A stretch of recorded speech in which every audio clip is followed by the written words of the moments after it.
Steve, so you put the cue on the racket all last week, but you let Wakefield back into it. There were no signs of that tonight. That was pretty much a full 80-minute performance, wasn't it? Yeah, totally agree. It was a really disciplined, ruthless 80 minutes, and I was just ecstatic for the playing group there.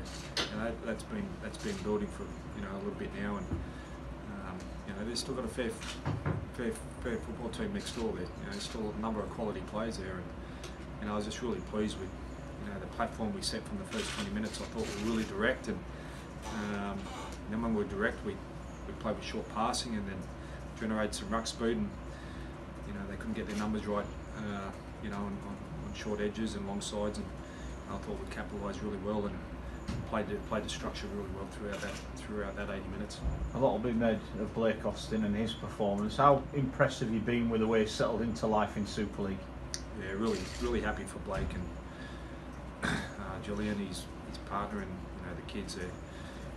They've embraced it from day one when they first arrived, and they're loving the community feel and all the team, and the Warrington town. So yeah, he's. I knew from day one when he locked up and he was wearing shorts and singlet and -2 degrees. So that's a good sign when people from the other side are doing that. And I thought he's getting his running game back, especially over the last 2 weeks. And I thought Chris Hill had his best game for a long time tonight. Your forwards were dominant, weren't they? Yeah, they were. Yeah, set a good platform. Cooper, Hill, Philbin through that middle third to start the game, and everyone capitalised off the back of that. And I thought there were some really good tries scored, and we're slowly building to where we want to get to. You're rotating your outside backs, which doesn't seem to matter who you put out there. They're still doing the business, aren't they? Yeah, we got a back five who are quite different in certain aspects, and are big, strong, and powerful. And it's about playing to your strengths and utilising that. And I thought we handled the play one, play two, play threes really well. We spoke about that around Tumavavi, Griffin, Farimo throughout the week, and they can cut the ball coming out of yardage. And I thought we've done a really good job negating that. People say you don't win anything this early in the year, but as a coach, is that one where you look at your players and give them a pat on the back for a job really well done? You got to give credit where it's due, and I thought it was a really good performance tonight. But in saying that, we won't be getting carried away with ourselves. But we've got a team we're playing next week in London who play with high energy, play with a tempo where to slow the game down to their pace. So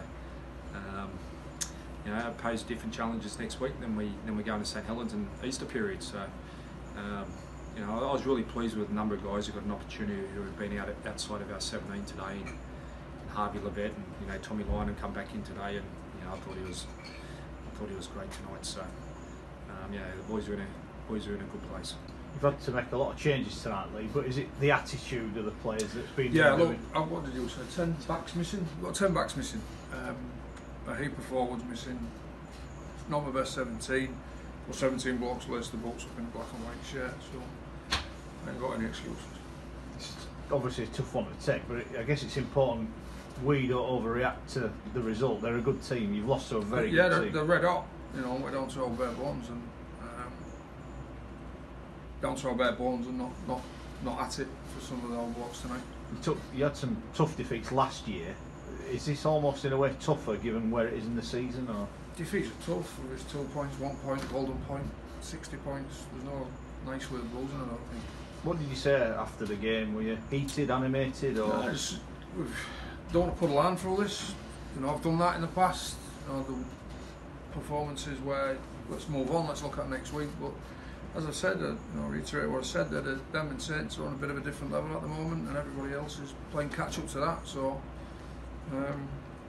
to catch up, you've got to be better in departments, and I think it's important that we acknowledge that. Does it say that your squad maybe isn't deep enough, isn't good enough at the minute, or is it the fact? How many 14 missing? Yeah. Show me a squad that are red hot with 14 missing, and I thought we did outstandingly well last week to get a result with 9 missing at London. Outstanding effort, but then this is no disrespect to London. You can get a result down there with that, I don't think you can against these. You got Salford next up. Is there any end to your injury crisis? No idea. Don't know who's coming back. I don't know who's come from tonight. They're red hot at the minute, Danny. You're missing loads of players. It's not what happens now, is it? It's what happens at the end of the season. Are you confident the boys can sort it out and turn it around?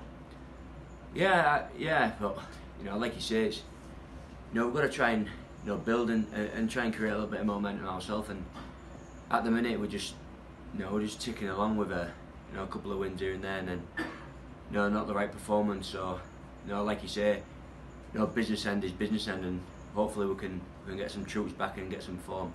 When it comes to that crunch time, but we need to make sure that it don't get out of sight as well, and we'll keep in touch and make sure we'll keep ticking along nicely when that crunch time comes, with there or thereabouts and fighting. We know any defeat hurts you, but you seem quite calm about it. You seem quite level-headed about what's happened tonight. Yeah, it's what it is, mate. It's been and gone, and to stew on that would be stupid. It's early in the season. They're red hot. Where we've come from to where we've been in the last 7 weeks, we're fairly happy with. But that one, like I said, that one was just a little bit of a slap. But it puts us in perspective of where we are and where we need to get to. But I'm sure the boys, well, I know the boys are stinging in there, and we'll want to correct it in training and make sure we'll get the right response on Sunday. 300th Super League game tonight for you. Congratulations Great, on that. Not one you'll remember, obviously, but what does it mean to get there? I mean, it's a hell of an achievement.